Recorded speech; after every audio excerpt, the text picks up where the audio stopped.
Welcome to episode 48.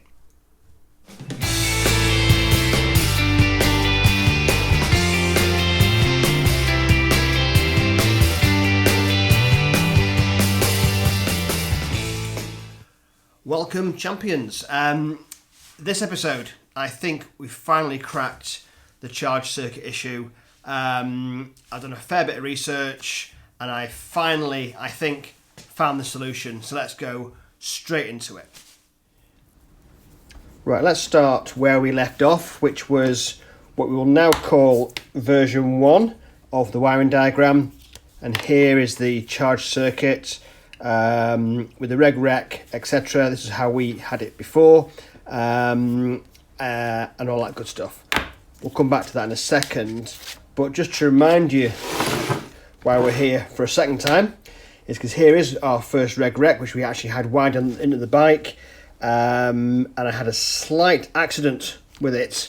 This is the perils of working on electrics while you still have the put the light up a little bit, there you go, you still have the battery connected, and essentially I shorted it out, and this got very hot, green wire, which green wire goes to the negative terminal in the battery. I think that touched the positive terminal in the battery, if I'll be honest with you. Burnt the bloody thing out, had flames, smoke, all sorts of stuff. Anyway, that got written off, so I've had to get another one. Electrosport ESR 450, and I bought this after researching what is a replacement reg-rec for the BMW R80, which it is, by the way, it absolutely is. The question I've really got is it suitable for a lithium-ion battery? And I'll just remind you of the battery 1 second. Okay, this was the battery, which is lithium-ion phosphate 1, or LiPo. Yeah, so question I've got is that going to be any good for that? All depends on the output voltage of it, and do you know what? I can't find anywhere what the output voltage is. Anyway, that aside, if I just go up here for a second, that's the fit instructions, which we'll follow in a second. They're pretty simple. 13.8 to 14.6 volts. These numbers here. That's the optimum for that. So let's start by wiring up the new reg-rec. Right, and just get these stator cables, get the right length. So pretty much that's on there, that's down there, that's how long I need that to be. So let me just cut that off.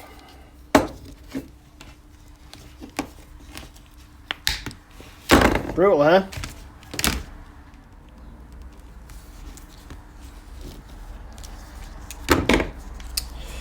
Okay, so let's start by tidying up this, and then just re-terminate those.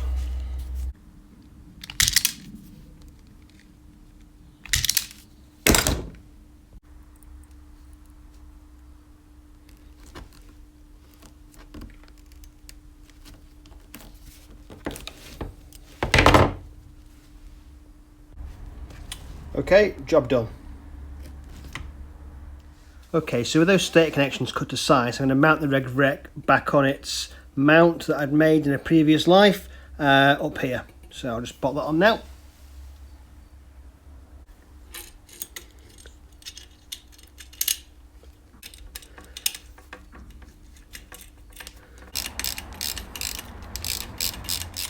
Okay, so here's the wiring for the stator. Well, first of all, there's the wiring for the whole thing. Make sense of that, if you will. But here's the wiring for the stator, which is quite easy. It's the 3 yellows go on the 3 alternator outputs. Then you've got a brown wire goes to the DF and a black wire to the D minus. So let me just show you that on my bike. Well, actually, I'll first of all show you first of all, turn the light up. So my cable routing, so obviously I've got my reg rake mounted up there. Cable routes up through this gap, out the top, and it's going to go down through the front hole of my timing chain cover. Okay, the long wire with all the other gubbins on will go through the hole in the timing chain cover and across the back into my battery box. And then the other stuff here is going to connect to the alternator, which I shall do now. So starting with the 3 alternator output wires, 1,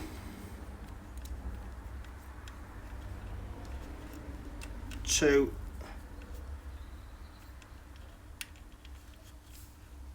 oops, tough one, push on 3, there you go. Okay, then I've got the black wire which goes to the D-, which is this one here. So that one goes to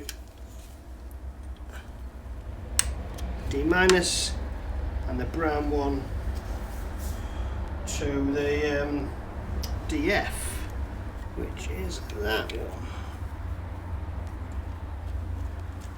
Okay, super. So I can tidy that up a little bit now, cable wise, like so. Super. And then I can also push this long cable through this hole into my engine compartment. You get any of this? It's pretty noisy. Okay, get any of it at all or what? Like so. Let's put it back and see how it sounds. Okay, here's a view from the other side, which is probably a bit better lighting wise as well. So obviously the 3 alternator outputs, and then you got your D- and your DF. And here's what I was saying before, which you probably can't see. Let me lift it. In fact, let me freestyle it. So what I've got up here, I've got the wires to the battery box going through this hole in the timing chain cover out here, so they will terminate in there, and obviously my ignition wire will go to my ignition. Right then, that's the next job. Ready? So just so now this was going to go, that I will, on camera even, that I will zip tie to there. Obviously that goes down that gap there and out here, and I will group those together in a couple of places. So that's a nice umbilical. Remember our umbilical from the first set, and then I've pulled those back, so I've got my positive and negative to the battery terminals, which is, and I will leave those unfettered. And then my orange wire, which has a spade connector on it, I will leave on a spade connector actually, and I will route that back up through here somewhere, and then this thing. Okay, stop the press. Let's have a quick look at some OEM wiring diagrams and then my eureka moment of discovery. Yeah, one of my constant frustrations has been the level of information available in the technical documentation that I've had. So this is the climber manual. Yep. This is my bike, which is a 1985 R80. Anyway, the charge circuit is pretty basic. Doesn't label any of the terminals or anything. That's all it gives you. If you watch to the very end of the video, I'll put a still of that on so you can have it, see it. I've also got an old hard copy of the Haynes manual, and yeah, that's got a different setup explanation. Again, doesn't actually really represent what's on the bike, which is really annoying. But in both of these, the charge light, you can see the charge light's over here. The blue wire from the charge light ends up in the D plus on the diode board, and then goes into the D plus on the voltage regulator. However, that hasn't been able to help me find my way through this. Okay. The big question that we all had was the famous resistor replacing the charge light.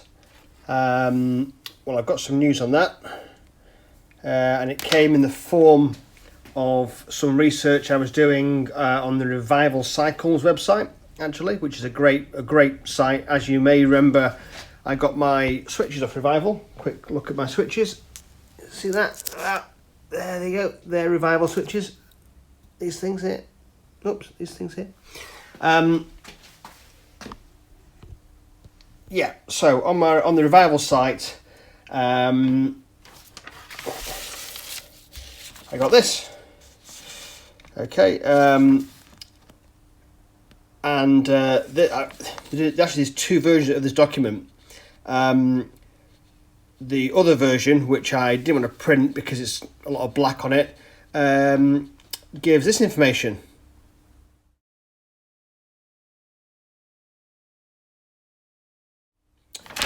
Okay, so I mean, this diagram pretty much is the same as the one that came with Electrosport diagram. With the 3 wires to the stator. Red wire goes to positive.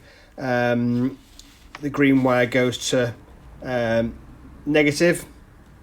On the Electrosport one, it actually goes to the negative terminal of the battery. And there's a black wire on here going to the AUX 1. On our model, it's an orange wire going to AUX 1 ignition. So with that in mind, we're making some changes to our circuit diagram, or wiring diagram rather.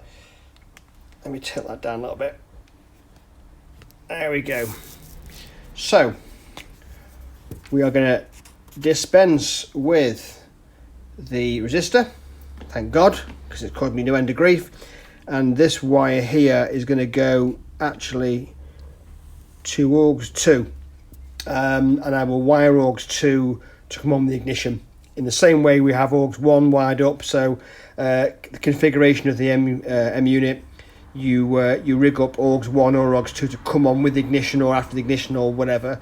So essentially it's the same as ignition. At the moment, my AUX 1 powers my halo and my rear tail light. So when the ignition is on, the halo and the rear light comes on, and I will now also activate the reg rec. Okay, so given that is now the wiring we'll be doing, let me do that on the bike. So that's my umbilical now put together, as you can see. So I can put the starter motor cover back on again, which is good.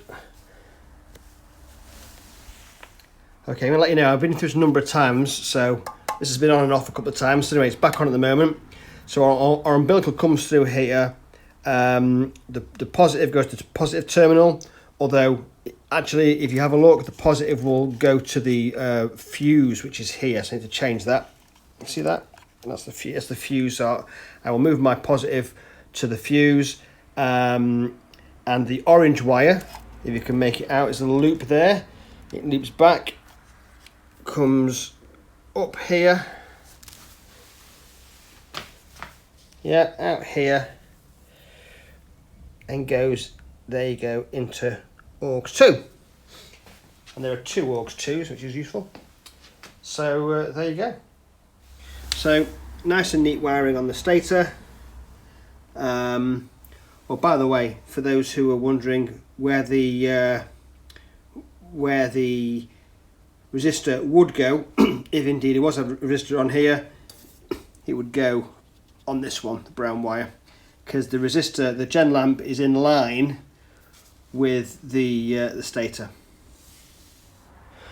Okay, so it's all wired up. Now it's test time. What I will do, I love that. What I will do is I will, using my config button, I will just scroll through the options here, and I'm sure one says voltage. Saves me faffing about with a voltmeter on the battery and stuff. Oh, passed it.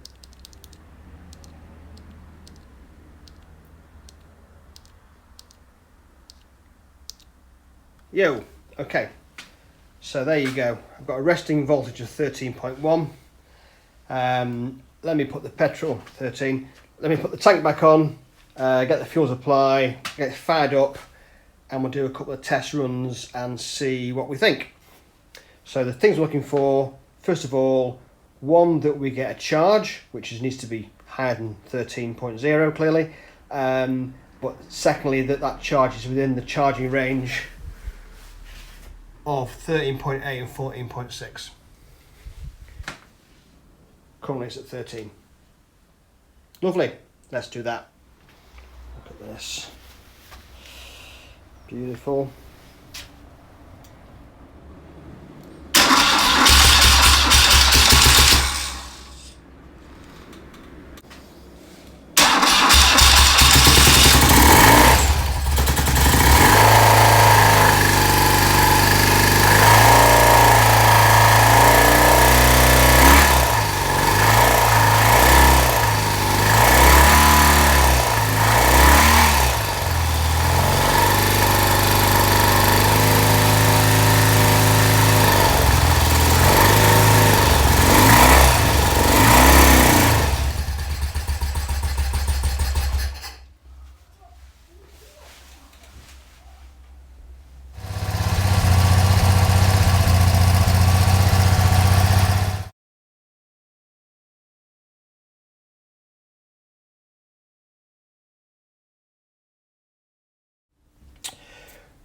So, a couple of things. We can dispense with the bloody resistor. That took me months, which is frustrating as hell. We'll call this version 2. Okay. Just make a point that that's the DF and that's the D minus, which I'll label up. So what we now have is the orange wire going straight to the AUX 2. And that wire needs to go to the fuse, or to that wire before it's fused. Yep, get rid of that one. So those are my changes to the wiring diagram. Have to say, frustrated as hell that the charge is too high. And I've got no option really, because if I run the charge with that level of, if I run the bike rather with that level of charge voltage, it will massively shorten the life of my battery, and they're not cheap things. So the one thing I need to do really then is to obtain the right reg rec, and again using our friends at Revival, they refer to a 14100. Which is a Rix Motorsport 14100 as being the right one. A Reg Rec 400 for field excited 3-phase charging systems, which is what we have on the bike. Okay, they're not easy to get in the UK, so but look, the wiring is the same as this, so just rest assured that I will obtain one and wire it to the bike in the same way as I've wired the Electrosport, and all will be mellow.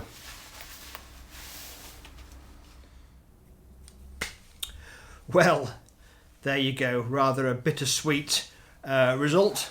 On the one side we've got a successful charging circuit, on the downside it's the wrong output voltage and therefore will ultimately damage my battery beyond repair. It will fail at some point of maximum inconvenience, and therefore my only option really is to take that reg off and put on the right one, which I think is that Rick's Motorsport one I mentioned earlier.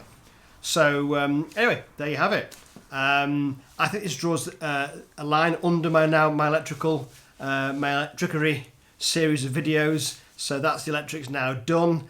Just take it from me that I've ordered a new one, which will arrive in a week's time, 2 weeks' time, 3 weeks' time. I'll swap it out and it will work. So imagine that's just happened. So yeah, that's the end of the electrics. The bike is now finished electrically. So just a couple of finishing touches to do really, which is quite exciting. So we are getting close to conclusion. Anyway, thanks very much for watching. Hope you liked what you saw. Hope you learned something. I sure did. Please don't forget to like and subscribe and share. Tell your friends. Comments and questions at the bottom, and I will see you next time. Thanks for watching.